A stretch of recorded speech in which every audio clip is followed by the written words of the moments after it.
오늘 지금 발표하신 내용에 대해서 질의응답은 질문마다 답변하는 방식으로 진행하도록 하겠습니다. 기자분들께서는 그 연구위원 특정 연구위원에게 질문하셔도 되고 원장님한테 질문을 하셔도 물론 괜찮습니다. 그래서 바로 질의응답하겠습니다. 예. 네, 안녕하세요. 코리아타임즈 정민호 기자입니다. 저는 현승수 박사님한테 질문이 있는데요. 아까 전에 러시아 핵실험에 대해서 가능성에 대해서 말씀하셨고, 그거에 대해서 또 이제 북한이 또 핵실험으로 반응할 가능성에 대해서도 말씀하셨는데, 이게 어떤 둘의 코디네이션이 코디네이션 하에 이게 이루어질 가능성에 대해서 어떻게 보시는지 궁금하고요. 또 이제 그 김진아 박사님도 이제 해일 등 북한 핵실험 가능성에 대해서 말씀하셨는데, 김진아 박사님 의견도 좀 궁금합니다. 감사합니다. 예, 정 기자님 오래간만입니다. 예, 제가 여기에 정세 전망 보고서에 쓴 거에 보면 뭐 북한이 7차 핵실험을 할지는 미지수이다라고 했죠. 그러니까 그거에 대해서 뭐 제가 정확하게 어떤 정보를 가지고 하는 것은 아니지만 지금 현재 러시아에서 나오는 그 여러 가지 언론 기사라든지 전문가들의 담론을 보면 특히 내년의 대선, 그러니까 미국의 대선을 겨냥해서 그 러시아가 핵 무력에 대한 어떤 이 퍼포먼스를 강화하는 그러한 제언들이 많이 있고 저는 이게 충분히 가능하다고 봅니다. 그래서 특히 이번에 트럼프 대통령이 나는 핵 가지고 있는 나라들과 사이좋게 지내는 게 좋아 이런 이야기들이 가볍게는 보일지 모르겠지만 이것들이 러시아나 북한에 주는 메시지는 상당히 강력하거든요. 저는 그래서 충분히 근거가 있지만 이 두 나라가 서로 간에 협의를 해서 한다라고 그렇게 생각하지는 않습니다. 그러나 북한이 만약 진짜 핵실험을 한다고 해도 러시아가 거기에 대해서 뭔가 이렇게 이의를 제기하거나 또는 대북 제재 강화에 동의할 가능성은 거의 제로에 가깝기 때문에 북한은 이참에 한번 도발을 해볼 수 있다. 그렇게 저는 판단할 거라고 봅니다. 예, 다음 김진아 박사님. 두 가지만 말씀드리겠습니다. 첫 번째, 북한이나 러시아나 다음 미국 대선에 대한 어떤 영향력을 바깥쪽에서 행사할 수 있는 가능성 그 방안 중에 하나가 역시 핵무력과 관련된 여러 가지 사항들이 있기 때문에 그게 반드시 조율이 되지 않는다고 해도 어떤 시기상이나 또는 진행상에 있어서 동시성이 발생할 가능성은 충분히 있다고 생각합니다. 물론 조율을 한다면 이거는 진짜 더 큰 문제가 되겠지만 조율이 아니더라도 동시적인 어떤 상황적인 동시성이 발생할 수 있다. 그다음 두 번째 말씀드리면 북한 같은 경우에 특히 해상 기반 탄도 미사일이라든지 아니면 SSBN 자기들이 주장하는 또는 핵 어뢰에 대해서 이렇게 전술핵의 실전화에 상당히 근접하고 있다는 자신들의 어떤 핵무력 개발 고도화 계획의 어떤 증표이자 그 다음에 한미 동맹을 상대로 실전적으로 핵무기를 운영할 수 있다는 어떤 증거를 보여줄 수 있기 때문에 그리고 미국의 바이든 정부가 북한을 달래고 비핵화하는 데 있어서 전혀 효과적이 못한 정책으로 자신들의 돼 있다는 어떤 물증을 제시하는 의미에서도 특히 미 대선을 겨냥해서는 그런 식의 어떤 무력 시기가 데몬스트레이션이 가능하다 이렇게 믿고 있습니다. 미디어팬의 김소정입니다. 관련해서 러시아와 북한이 핵실험을 감행을 할 경우 중국은 어떤 입장을 취할지에 대해서 말씀 좀 부탁드립니다. 중국의 입장은 일단은 제가 이제 중국 측 인사들이나 전문가들을 만나서 얘기를 해본 결과 북한의 어떤 핵실험 가능성을 낮게 평가하고 있었습니다. 왜냐하면 핵실험을 했을 때 얻게 되는 이익과 그로 인해서 발생할 수 있는 한미일 강화라든지 한미 동맹 강화라든지 이런 어떤 코스트를 비교해봤을 때 얻을 수 있는 실익이 많이 없다라고 중국 측에서는 판단을 하는 것 같고 그리고 중국 측에서는 일단 만약에 핵실험을 하게 되면 러시아가 그 부분에 대해서 비토를 행사를 할 것이다. 그래서 그 부분에 대해서는 우리도 이제 비확산 체제를 지켜야 되기 때문에 북한의 핵실험을 반대는 하지만 러시아가 만약에 비토를 놓게 되면 결국은 대북 제재 강화 결의안은 통과되지 못할 것이다 이런 입장이었습니다.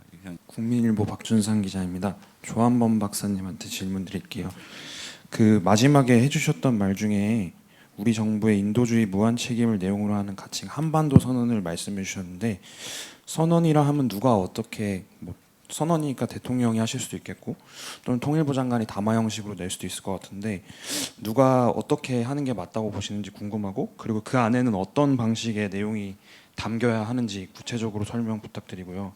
그 밑에 또 북한의 긍정적인 변화를 얘기하시면서 북한 내 주민들의 결집을 만들어야 된다 이런 말씀을 하셨는데 그걸 위해서 우리 정부가 뭐 한반도 선언 외에도 어떤 노력을 할 수 있는지 그런 부분들을 구체적으로 여쭙고 싶습니다.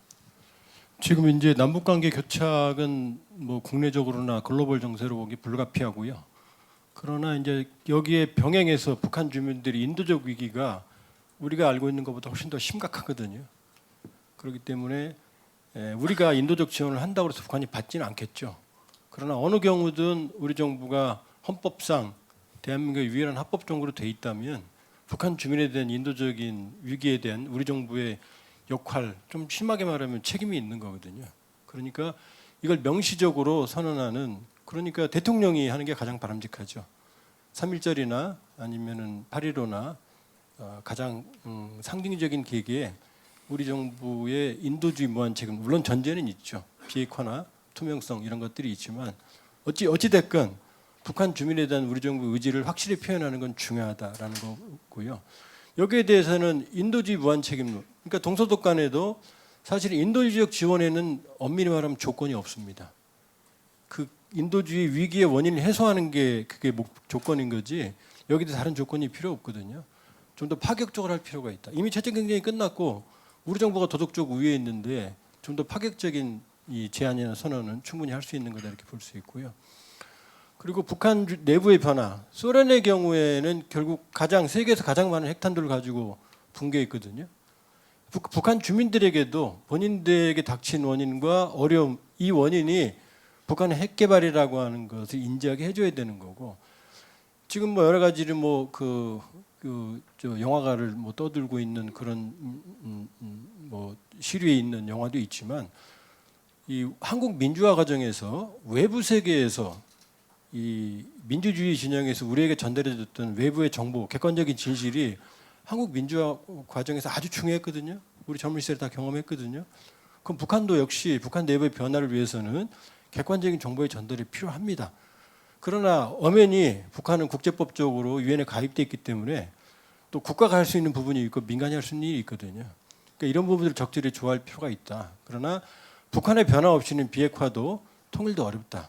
북한의 중장기적인 변화는 정권에 관계없이 지속이 된다 이렇게 말씀드리고요. 짧게 하나만 더 핵실험 말씀드리면, 중국 쪽에서 오히려 우리한테 북한이 핵실험 할 것 같냐고 물어옵니다. 그러니까 지금 핵실험을 가장 우려하는 국가 중에 하나가 중국이다. 뭐 중국이 북한 핵실험을 돕는다. 만일이 그렇다면 237호까지 북한이 숨막히는 대북 제재에 동의할 리가 없죠. 그리고 러시아 역시 북한 핵실험을 237호까지 모두 동의했기 때문에 그 행동만 보더라도 북한의 핵 개발이 러시아와 중국에게 이익이 된다. 저는 거기엔 동의하지 않습니다. 예, 말씀 잘 들었습니다. 연합뉴스 하채림입니다. 김진아 박사님께 여쭤보겠습니다. 박사님 원고 앞부분에 보면 북한이 이제 내년에 있을 각국의 주요 선거 개입을 위해서 대형 도발을 기획할 수 있다. 이런 가능성 제기하셨는데요. 그러니까 선거에 개입할 의도로 도발을 한다는 의미로 그렇게 해석을 했거든요. 그렇게 써 있습니다. 그래서 이 선거에 개입한다는 것이 선거에서 특정 후보를 당선되게 한다는 그런 것을 의미하는 건지, 아니면 선거에 개입한다는 것이 좀 구체적으로 어떤 의미인지 그것을 좀 설명을 해주시기를 부탁드리겠습니다. 김진아 박사님 그렇고요. 그다음에 아까 첫 번째 질문이 나오기는 했는데, 러시아의 포괄적 핵실험 금지 협약에서 탈퇴한 문제요. 거기서 이제 아까 발표하실 때 현 박사님께서는 러시아가 내년에 30년 만에 핵실험을 재개할 가능성이 크다라고 말씀을 하셔서, 근데 이제 러시아는 이거에서 탈퇴하면서 여러 번 우리가 먼저 하지는 않을 거다라고 대외적으로 얘기를 했습니다. 그래서 그럼에도 핵실험을 할 거라고 한다면 좀 더 강력한 근거를 좀 제시해 주시면 어떨까 해서 이상입니다. 네, 질문 감사합니다. 당연한 그 첫 번째로 먼저 말씀을 드리면은 그 한국 총선 같은 경우에는 자신들이 생각하는 한국의 어떤 정치 내부 정치의 어떤 환경들이 조성된다. 그럼 뭐 좀 유리한 사람들로 판단되는 사람들이 뭐 당선되면 더 좋겠죠. 그러나 그보다도 오히려 더 중요한 것은 지금 현 정부가 지금 북한 입장에서는 상당히 좀 껄끄럽다고 생각한다는 그런 사인들을 많이 보내고 있는 그런 걸 감안할 때 뭔가 정세 불안이라든지 그 국내에서의 어떤 정당성 약화라든지 이런 것을 노린 청선을 계기로 활용하는 한국 정부의 약화 이런 부분으로도 활용할 수 있겠다라는 생각이 들고요.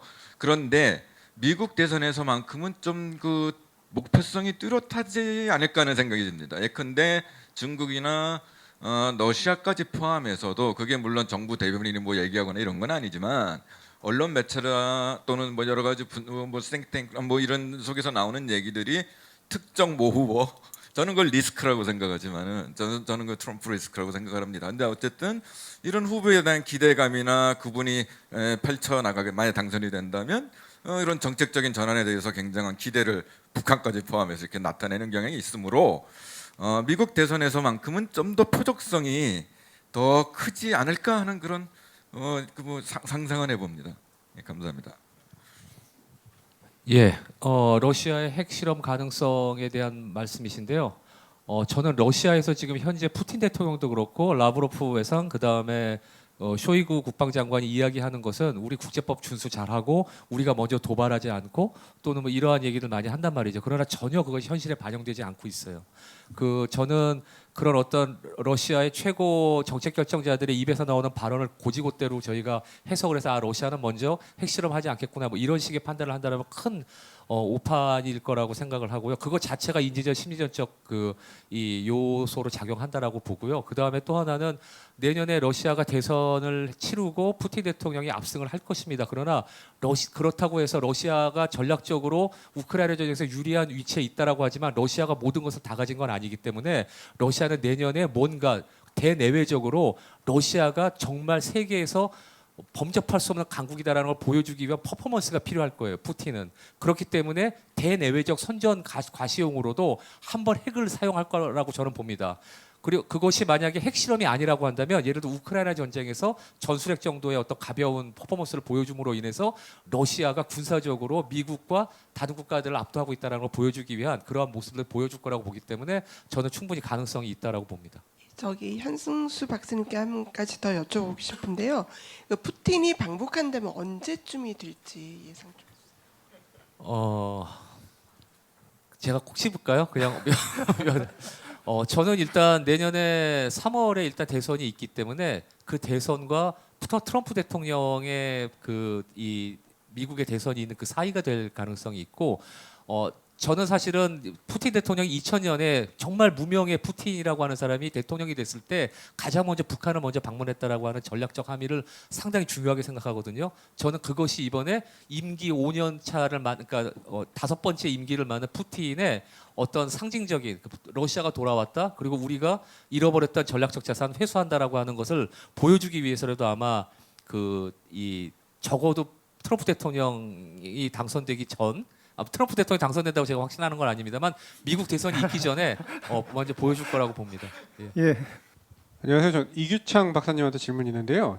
그 발표 중에서도 어저께 이제 북한의 인권 백서 말씀을 하셨는데 저는 이제 흥미롭게 본 게 북한이 이제 인권에 대해서 완전히 존재를 부인하는 게 아니라 휴먼 라이츠가 존재하지 않는다고 하는 게 아니고 우리가 잘 지키고 있다라고 주장하는 거를 좀 흥미롭게 봤는데 이게 제가 이야기로는 이제 북한의 주민들은 인권이라는 단어 자체를 모르고 또 인권이라는 걸 완전히 부인할 수 있는 옵션도 있는데 이렇게 발언하는 게 좀 이례적인 게 아닌가라는 생각이 들었는데 이런 의도, 이게 이례성과 그리고 이런 인권 백서를 낸 의도에 대해서 좀 말씀 듣고 싶습니다. 감사합니다.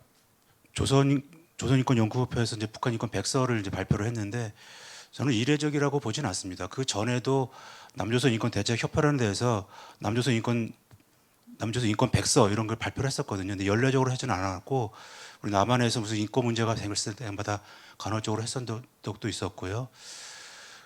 그리고 이제 2014년 10월 보고서 발표하고 나서 조선인권연구협회 보고서라는 걸 발표했는데 그때는 자기들의 인권 문제가 없었다.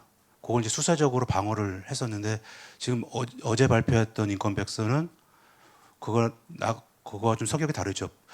특히 이제 미국의 인권 문제를 많이 걸고 넘어진 것 같고요. 그래서 아주 인권 문제를 자기들은 인권을 잘 지키고 있다. 미국이 인권 문제 잘못하고 있다. 이제 그런 거를 책임을 전가하기 위해서 이제 하고 있다고 생각을 듭니다. 네, 안녕하세요. 저 연합뉴스 TV의 최지원이라고 합니다. 저랑 이름 비슷하신 최지용 박사님께 질문을 드리고 싶은데요.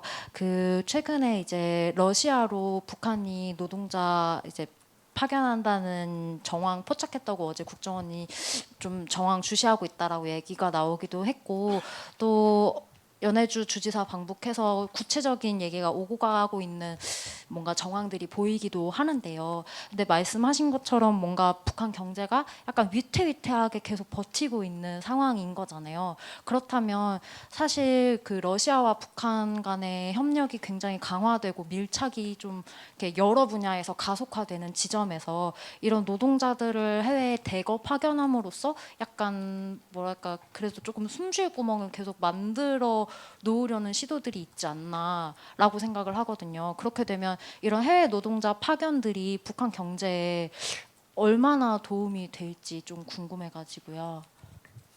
예, 질문 감사드립니다.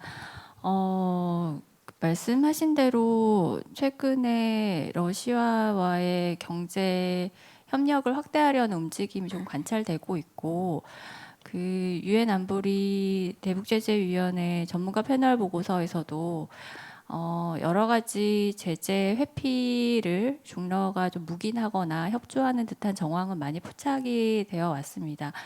근데 러시아가 북한의 제2위 무역국이긴 했지만 지금까지 사실상 전체 무역에서 차지하는 비중이 중국이 90% 이상이었기 때문에 러시아와 북한의 경제 협력에 대한 이해관계가 그렇게 컸다라고 보기는 어려웠던 것 같습니다. 그렇지만 지금은 아주 강력한 대북 제재 상황이라는 특수한 상황 하에서 두 국가의 어떤 이해관계가 좀 일치하고 있는 것 같고 특히 러시아의 입장에서도 지금 노동력이 좀 절실한 상황에서 제재를 조금 묵인하는 방식으로 북한의 해외 노동자 파견을 사실상 중국에도 많이 파견돼 있는 것으로 지금 관찰이 되고 있고 다양한 분야의 해외 노동자가 지금 파견되고 있는 것 같아요. 그런데 사실상 해외 노동자 파견을 통해서 북한이 벌어들일 수 있는 외화 수입이라고 하는 것이 그럭저럭 버티는 데는 도움이 될 수 있지만 북한의 무역 규모가 제재 강화 이전에는 거의 70억 달러 수준까지 갔지만 지금은 굉장히 많이 줄었고 특히 수출이 주로 외화를 획득하는 통로인데 20억 달러이던 수출이 지금 2억 달러 수준이거든요. 그러니까 북한이 벌어들일 수 있는 외화는 여러 가지 그런 불법적인 수출이나 이런 것들을 통해서 벌어들이는 수입이 제재 이전의 어떤 외화 수입을 조금 달성하는 데는 조금 제한적이다.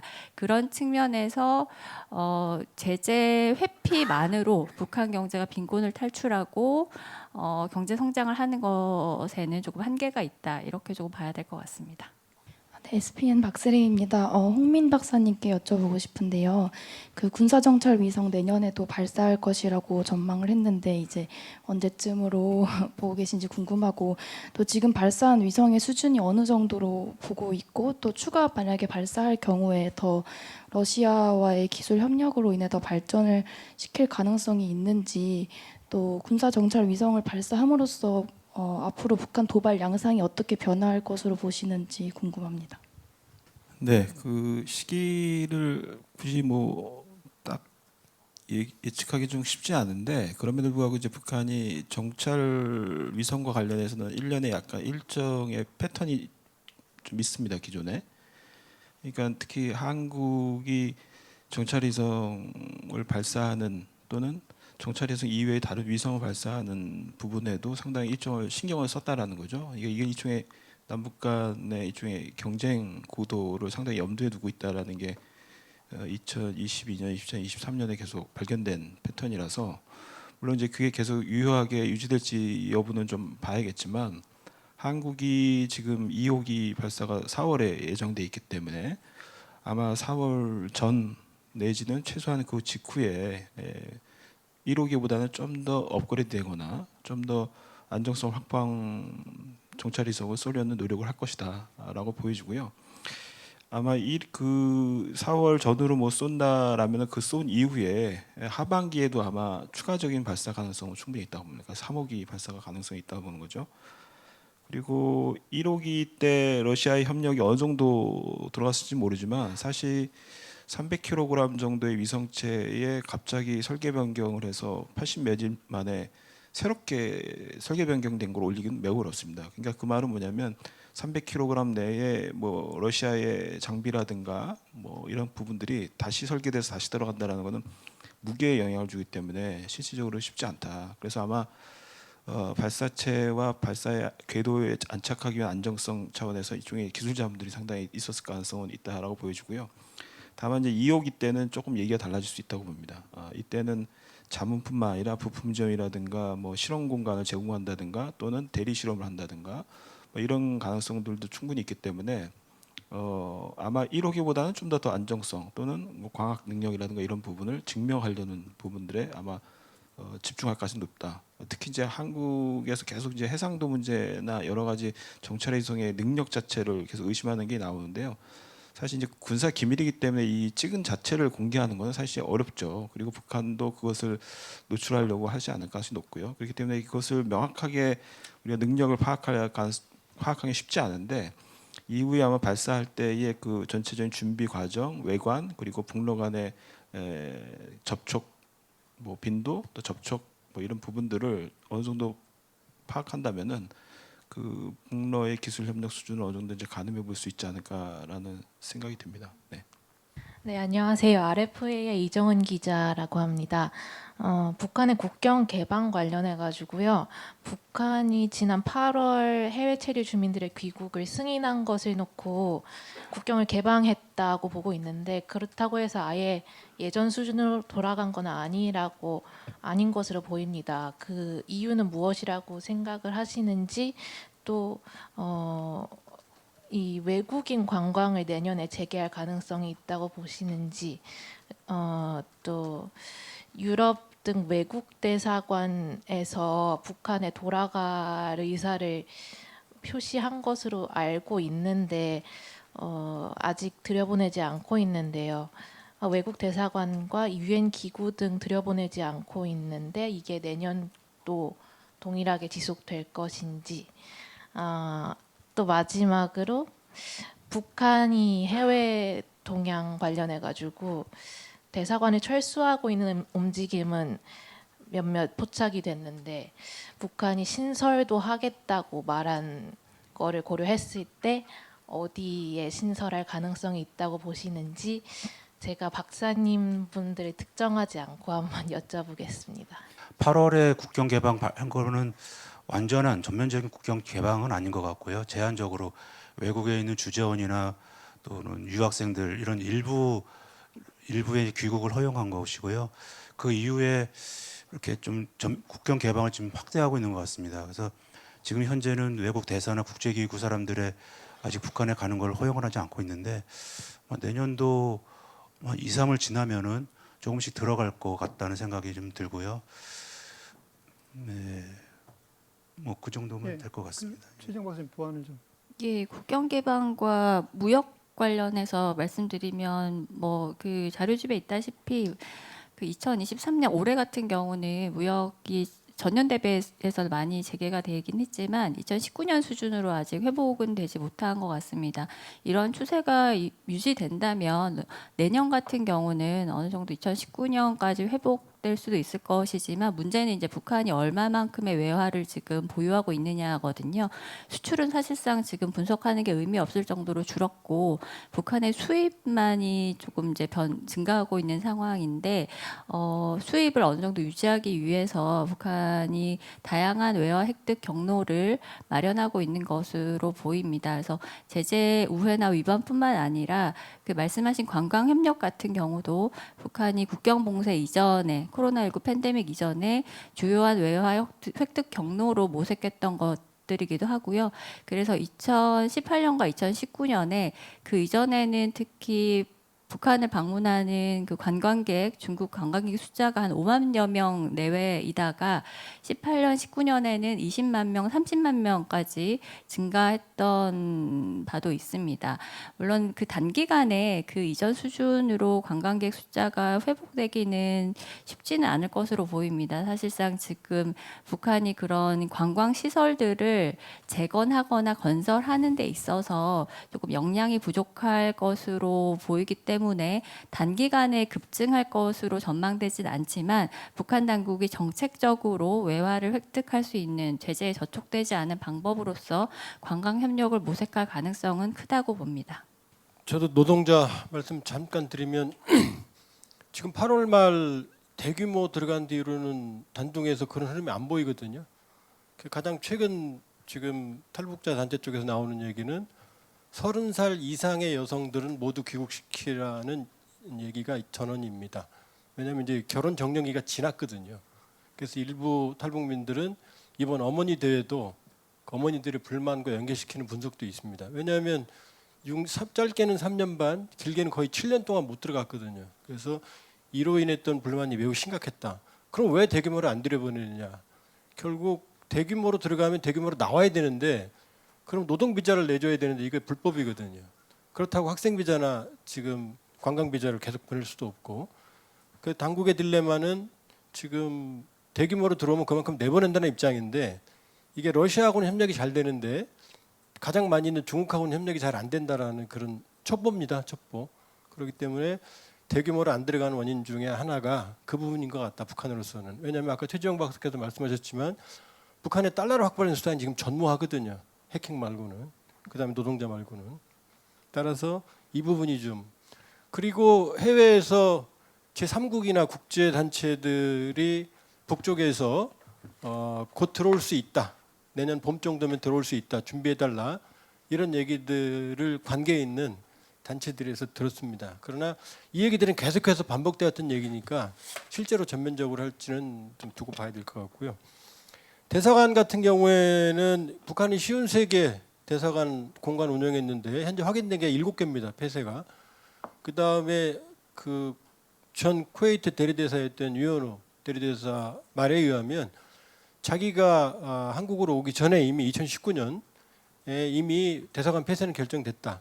그때 이미 대북 제재 압박으로 결정이 됐던 것 같고요. 그러나 코로나로 실무적 작업이 진행이 안 됐던 게 이번에 진행이 되는 거라고 봐야 되거든요. 따라서 최대 규모의 유대사 대리대사 표현으로는 10여 개라고 했는데 10여 개를 넘을 수도 있는 상황인 것 같고요. 뭐 때로 뭐 재편이다 그러는데 제가 보기엔 저능력으로 크게 할 수 있을 것 같지는 않고 뭐 중남미 니카라과나 이런 지금 얘기됐던 좌파 친북 아마 한두 군데 많아야 한두 군데 이상은 뭐 지금 북한 여력으로는 재개가 어려울 것 같습니다. 예. 그 지금 관광에 대해서 조금 제가 관심 갖고 보고 있는 게 러시아 쪽에서 라브로프 외상도 외무장관도 그 최선이랑 이야기를 할 때 관광 얘기를 많이 이야기를 했단 말이죠. 그리고 지금 방금 이제 꼬주의미학고라고 하는 그 연해주 주지사가 지금 북한에 들어가서도 논의를 하고 있는 것으로 알고 있는데 그쪽에서도 꼬주의미학고도 그 김정은이 정상회담을 하러 그 러시아에 갔을 때에 그 피오니에르 즉 그 소련 시대 때 공산 어린이 동맹 있잖아요. 그 우리 같으면 스카우트 같은 거. 그 과거에 뭐 소련 시대 때 이 러시아의 어린 아이들이 소련 어린 아이들이 북한에 가가지고 휴양도 하고 이렇게 관광했다 이런 얘기를 했단 말이죠. 저는 최근에 나오는 러시아의 언론에 보면은 북한 관광에 대한 이야기들이 꽤 많이 나와요. 그렇기 때문에 뭐 관광객을 모집을 해서 뭐 대거 중국 수준의 어떤 관광객들이 러시아 관광객들이 북한에 들어가기는 힘들겠지만 제가 보기에는 조금 정례적으로 뭔가 교류를 할 가능성은 있어 보이고 그것은 이번에 아마 연해주 주지사의 북한 방문 때 상당히 깊이 논의가 된 내용 중에 하나가 아닌가 저는 그렇게 생각을 합니다. 안녕하세요. 경향신문 박은하입니다. 예, 모든 발표 너무 잘 들었고요. 좀 요약을 해보면은 이제 내년 상황과 관련해서 이제 군사적 전략적으로는 이제 대립할 수밖에 없는데 인도적인 사안 그리고 북한 인권과 관련한 사안은 어느 정도 대화나 이제 개입의 여지가 필요하다라고 말씀을 하시는 것 같아요. 네, 여기서 이제 특히 이제 이규창 조한범 선생님께 여쭤보고 싶고 또 이제 다른 분들도 의견이 있으시면 대답해 주시면 너무 감사하겠는데요. 저는 헤어질 결심을 했는데 그리고 헤어질 결심 우리도 이제 똑같이 한미일 중심으로 어떤 북한의 군사적 위협에 대해서 대응하고 있는데 이산 가족을 위해서 대화하자. 그리고 남한의 어떤 북한 주민에 대한 인권 문제 무한대 책임 선언을 한다 이런 게 당연히 북한은 안 받아들인다는 걸 전제로 하고 말씀하시는 것 같거든요. 그렇다면 이런 것들의 실질적 효과는 뭔가 오히려 우리 역시 북한 정권을 이제 무너뜨리려고 한다라는 시도를 어떤 신호를 보여준다거나 그냥 국제 제3국을 이제 상대로 남북 문제에서 책임은 북한에 있다 이런 선전전 이상의 실제로 북한의 인권을 개선하는 효과가 있는가 이것이 궁금하고요. 이런 인권 정책들은 어떤 뭘 목표로 해야 하는 건지 좀 의견을 말씀해 주시면 감사하겠습니다. 예, 감사합니다. 제가 먼저 말씀드리겠습니다. 그러니까 우리가 이제 북한 인권 정책은 여러 가지 차원이 있는 것 같아요. 그 북한 당국에 대한 정책이 필요한 것 같고 또 북한 주민에 대한 정책이 필요한 것 같습니다. 그래서 뭐 책임 규명이나 뭐 이런 것들은 이제 북한 정권 또 정보 유입 이런 것들은 이제 북한을 변화시키는 그런 하나의 수단으로 이제 작용을 하는 거죠. 근데 제가 주목해서 보는 건 북한 주민에 대한 정책도 우리가 좀 주목해서 관심 갖고 해야 된다고 생각이 들고요. 그래서 지금 기자님께서 질문하신 이산가족 문제라든지 북한 주민의 인도적 상황 이런 지원은 결국 북한 주민에 대한 거죠. 그래서 이게 뭐 우리가 뭐 선언을 하고 제안을 한다고 해서 당국이 안 바꿀 가능성이 많죠. 그렇다고 해서 우리가 포기해서는 안 되고 계속 북한 주민에 대해서 우리 국민이다. 또 인도적 상황에서 주민들을 우리가 책임져야 된다. 또 너희들을 우리가 생각하고 있다. 이런 메시지를 계속해서 전달을 해야 되는 거죠. 그래야 우리가 통일 과정에서 우리가 북한 주민들의 마음을 얻을 수 있고 그래야 이제 평화적인 통일을 우리가 달성할 수 있지 않을까 그렇게 평소에 생각을 하고 있습니다. 예. 박근혜 대통령 시절에 남한으로 오세요라고 하는 발언 기억하실 텐데요. 그게 북한에는 폭탄 발언이었습니다. 어마어마하게 북한사에 영향을 줬어요. 과거에 인천에서 남포로 쌀을 5만 톤을 실은 배가 출항을 하면 그 즉시 장마당의 쌀값이 떨어집니다. 그러니까 이 선언을 하면 당연히 들어가고 이게 닥터린이 되는 거죠. 그러면은 조용한 외교라든지 수단과 방법을 가리지 않는 모든 정부의 북한 주민에 대한 인도적인 구호나 이런 실무적인 조치들의 가장 상위의 어떤 스테이트먼트가 되는 거고요. 그러니까 효과가 없는 게 아닙니다. 있습니다. 그리고 북한 당국이 거부하면 그 자체로도 우리 도덕적 우위가 확보되거든요. 그러니까 이게 상징적인 말뿐인 것 같지만 그렇지는 않다. 그렇지는 않고 이걸 통해서 남북 관계가 교차하게 되면 사실은 고통을 받는 건 북한 주민들이거든요. 우리도 아니고요. 가장 심각하게 고통을 받는 게. 그러니까 그런 스테이트먼트를 통해서 여러 가지 다양한 효과를 노릴 수가 있다. 물론 북한 당국이 받지도 않을 거고 그리고 뭐 당연히 즉흥적인 효과가 있지는 않겠죠. 그러나 중장기적으로 보면 동서독 통일에서 서독이 동독 주민에게 우리가 무한 책임 있다 선언을 안 했지만 행동으로 무한 책임을 했어요. 중장기적으로 봤을 때 그게 통일의 원동력이 됐거든요. 그러니까 이 원칙은 사실은 정권을 넘어서 지속이 돼야 되는 기본 원칙이라고 저는 생각합니다. 안녕하세요. KTV 김민아 기자입니다. 아무래도 올해 좀 많은 분들의 관심이 주회에 있었을 거라고 생각을 하는데요. 연초부터 홍민 박사님께 질문 드리겠는데 연초부터 좀 김정은의 우상화를 확대 강화하는 한 해가 될 거다 이렇게 전망하셨는데 이와 관련해서 김정은 본인 우상화와 함께 또 후계자설이 제기되고 있는 이제 김주회에 대한 그런 지도자로 삼기 위한 밑작업도 진행될 수 있을 거라고 또 보여지는데 이 부분에 대해서는 좀 어떻게 전망하시는지 말씀 듣고 싶습니다. 네, 답변하시죠. 예, 그 김주회 관련해서는 좀 다소 신중할 필요가 있다라는 입장입니다. 그 이유는 김주회가 후계자라는 아주 명확한 지표상의 어떤 근거 그리고 북한이 실제 그런 텍스트를 사용하고 있는지 여부 여러 가지 봤을 때 아직은 상당히 근거가 좀 빈약하다라고 볼 수 있고요. 이 김주의 후계자뿐만 아니라 북한의 후계 구도를 파악하기 위해서는 기존의 정보 영역에서의 정보 축적도 필요하고 또 한편에서는 그 실제 이것을 기존에 어떤 방식으로 후계화했는지 패턴에 대한 분석도 좀 필요하고 또 한편에서는 그 등장을 시킬 때의 이미지에 대한 그 이미지 메이킹에 대한 그 자체를 또 분석하는 부분도 필요합니다. 이게 어느 정도 동시적으로 좀 나름대로 고려돼야지 이 후계자에 대한 얘기를 할 수 있는데 지금은 그 16번 정도의 등장을 보면은 92%가 군 관련 특히 이제 핵미사일 관련된 그 전략무기나 전술적으로 가장 중요한 무기에 등장한 게 85% 이상이고 전체 다 군행사가 92% 정도 등장이거든요. 그러니까 후계자로서 아직은 이미지 메이킹이라는 어떤 개념보다는 미래 세대의 안전이나 또는 북한 김정은 체제의 어떤 수령의 안정성을 보여주는 차원들, 수령제의 안정성을 보여주는 차원 이런 것들로도 충분히 해석 가능한 영역들이 아직 있다는 거죠. 이제 그렇기 때문에 좀 더 후계 프레임 안에 너무 갇혀서 보기보다는 좀 더 다양한 객관적인 지표상의 어떤 증거라든가 객관화된 정보들이 좀 등장하는 것을 좀 보고 결정하는 것이 굉장히 맞다고 보고요.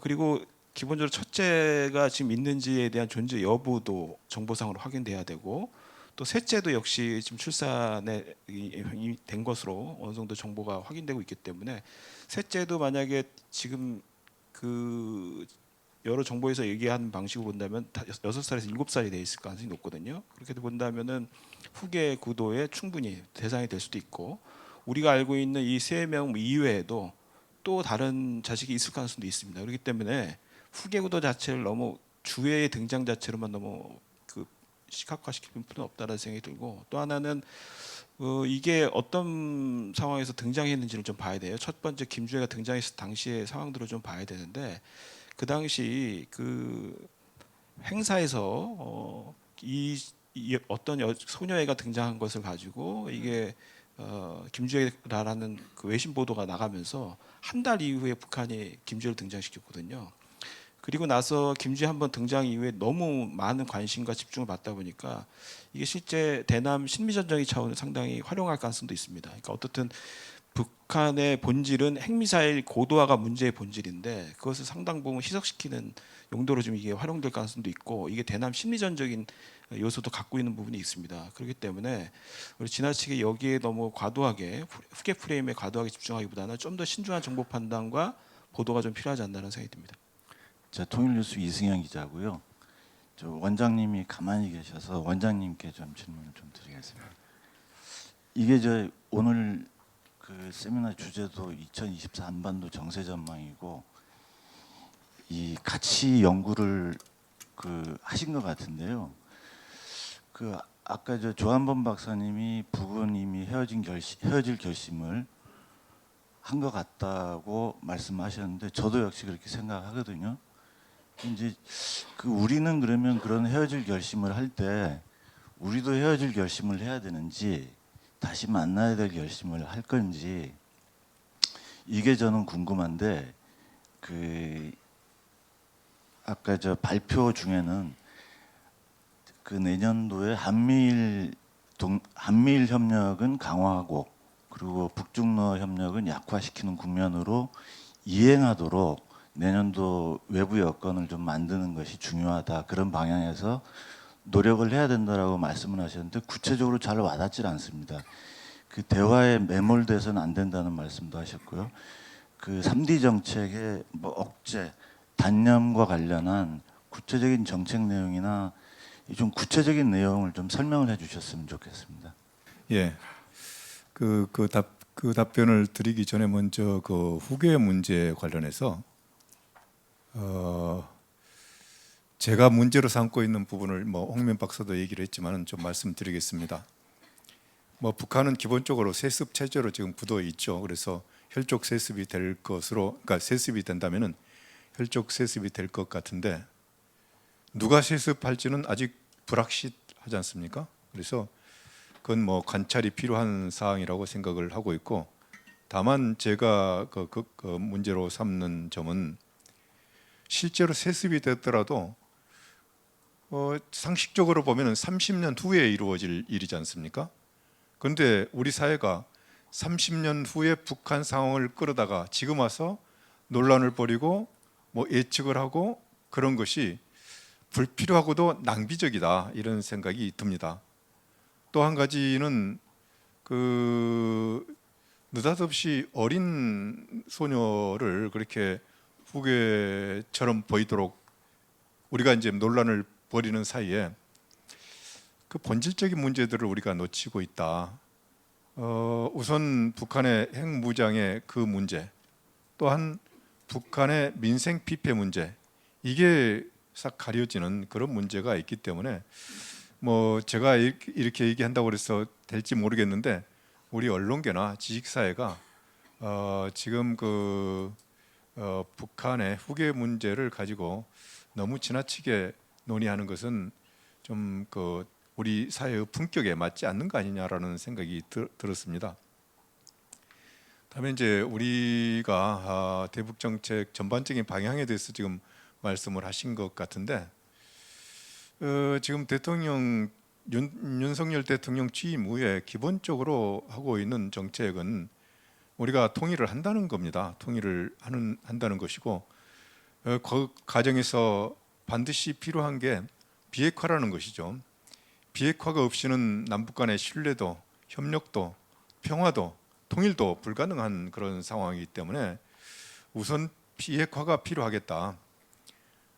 전 정부에서 이제 그 협력과 평화 환경을 조성해서 비핵화를 추진하는 방향으로 했지만은 그게 이제 전혀 효과가 없다는 게 증명이 됐습니다. 그래서 새로운 접근법으로 지금 하고 있는 게 북한의 이제 핵무장이 완성이 돼서 그걸로 지금 공격하겠다고 하는 그런 상황이지 않습니까? 그래서 억제가 우선일 수밖에 없고 그 억제를 위해서 우리가 그 삼축 제재를 강화한다든지 즉 자주국방을 강화하고 한미 동맹을 강화하고 핵 억제력을 강화하고 한미일 안보 협력을 강화해서 억제력을 2중, 3중으로 지금 강화하는 그런 방향으로 하고 있습니다. 그래서 억제력을 강화해서 북한이 핵을 가지고 있어도 효용이 없다고 하는 점을 인식시키고 또 하나는 북한으로 하여금 핵을 가지고 있음으로 해서 경제는 점점 어려워지고 경제가 어려워지니까 북한 주민들의 불만이 커져서 그게 오히려 체제 안정을 위협하고 있다고 하는 점을 인식시키는 방향으로 지금 하고 있는 것이죠.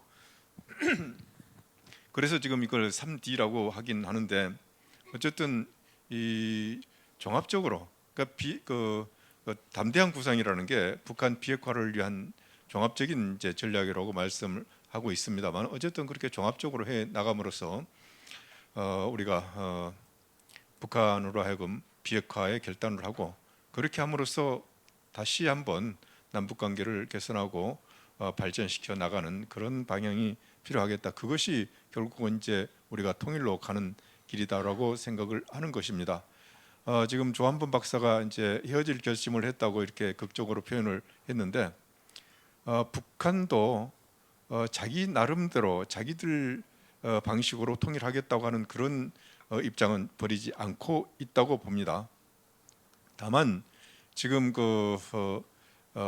우리가 이렇게 강력한 억제 체제를 강화하고 있는 상황에서 자기들이 지금 자기들 방식대로 남한을 끌고 갈 수 없는 그런 상황이기 때문에 잠시 좀 접어두고 자기들로서는 압박을 강화하는 그런 방향으로 나가고 있는 것이라고 생각을 합니다.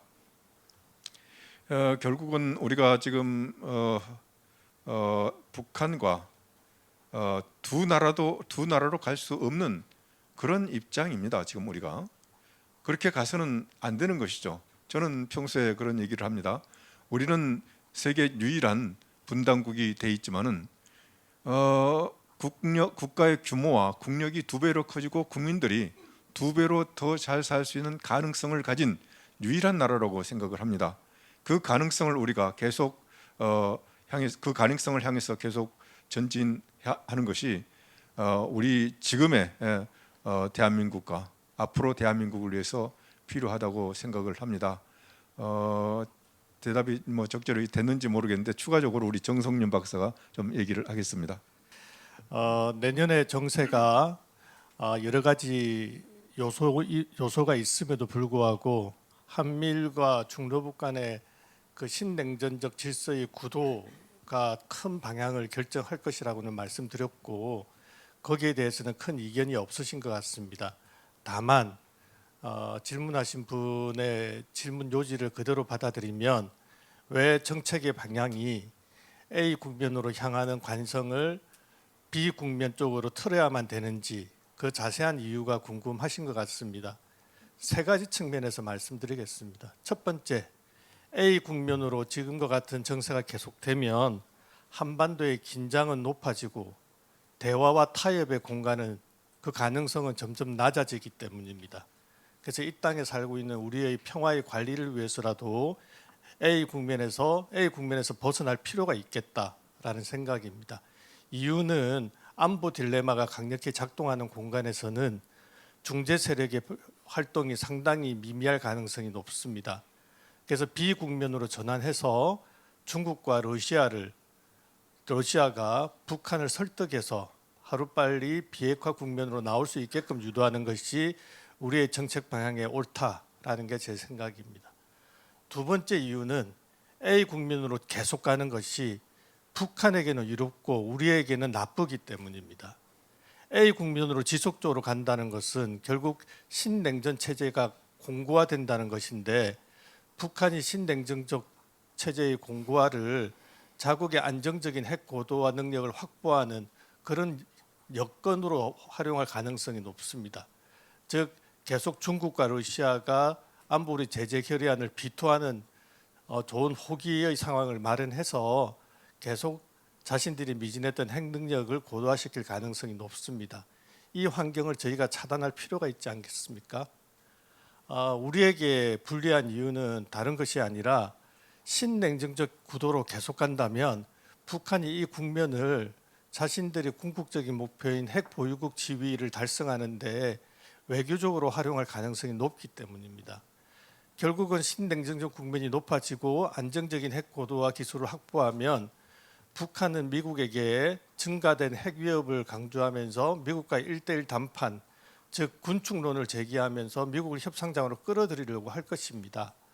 그런데 아시다시피 북한이 이야기하는 군축의 의미를 정확히 저희가 해석을 하면 이미 2021년 8차 당대회에서 당규약 개정에서 말한 바와 같이 우리가 가진 방어적 능력까지 모두 제거를 해야 되고 그리고 주한미군의 철수, 나아가서 한미동맹의 해체까지 암시하는 규정을 신설을 했습니다.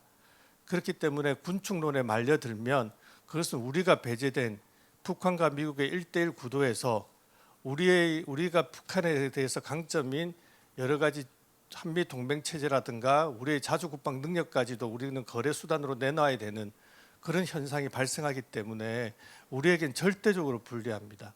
그래서 A 국면으로의 지속을 우리는 차단해야만 된다라는 게 제 생각입니다. 세 번째 차원은 이 첫 번째 차원과 두 번째 차원을 지키지 않으면 결국은 전국적으로 북한의 비핵화 추진에도 저해되기 때문입니다. 북한의 비핵화를 차단하고 북한의 완전한 비핵화를 저희가 견인하기 위해서는 일단은 북한의 핵 능력을 증강을 차단을 하고 그리고 북한을 외교인 무대로 끌어들여서 북한의 핵 보유의 셈법을 전환을 시켜야 되는데 첫 번째와 두 번째 이유에서 설명드렸다시피 북한이 원하는 방향으로 전략 구도가 형성이 된다면 우리가 주도하는 북한을 비핵화를 시킬 수 있는 전략 여건에서 주도권을 행사할 수 있는 그런 기회를 상당히 소실할 가능성이 높습니다. 그래서 이 세 가지 차원에서 정세의 구도를 저는 비국면으로 전환시켜야 된다라고 생각을 하고 있습니다. 이상입니다. 네, 저 아시아경제구체입니다. 조한범 박사님께 여쭤보고 싶은데요. 인권 문제 말씀을 하셔서 궁금한 게 북한 주민들 차원에서 인권 문제에 대한 어떤 각성이랄까요? 체제에 대한 어떤 불만이 좀 노출될 가능성은 얼마나 보시는지 궁금합니다. 아까 동독 얘기도 하셨는데 동독은 그래도 민주주의 역사가 짧지만 있잖아요. 그런데 북한은 그렇지가 않아서 사실 좀 회의적인 시각도 있는데 어떻게 보시는지 궁금합니다. 이제 우리가 착각하라는 게 인권 그러면 정치적인 측면을 주로 얘기를 하는데 전쟁과 기아가 가장 심각한 인권 침해예요. 그러니까 그러니까 북한에서 인권 의식, 정치적 권리 이건 매우 미약하죠. 그러나 본인들이 아까도 말씀드렸지만 내 딸애가 지금 해외 돈 벌러 가서 결혼 정년기 지나서 7년 8년 못 들어오거든요. 내 애가 굶고 있거든요. 가장 중요한 건 거기서 출발하거든요. 그러니까 정치적 저항이나 이런 건 아직 그 단계는 전혀 아니죠. 그러나 일상생활에 내 가정과 내 관이에 안위와 관계된 문제다. 지금 장마당에서 그 장사하는 사람이 제일 중요한 게 뭐겠어요? 당이나 정치가 아니라 정보거든요. 그게 자기 돈이니까. 그런 관점에서 접근할 필요가 있다 이렇게 말씀드리겠습니다. 원장님 마지막 혹시 정리 말씀 있으신가요? 하여튼 오늘 이렇게 참석해 주셔서 끝까지 많은 질문들을 해주신 거 대단히 감사하게 생각합니다. 저희들은 이제 우리 통일연구원 구성원들에게 얘기를 계속 하고 있습니다만은 외부의 소통 이게 대단히 중요하다. 그리고 여러분이 주신 질문은 사실은 질문이라기보다는 우리가 고민해야 될 그런 주제라고 생각을 하고 있습니다. 그래서 좋은 질문들 주신 거에 대해서도 감사드리고 앞으로도 이런 소통의 자리를 계속 마련해 나가도록 하겠습니다. 앞으로도 많은 관심과 성원을 보내주시기 바랍니다. 감사합니다. 예, 수고하셨습니다.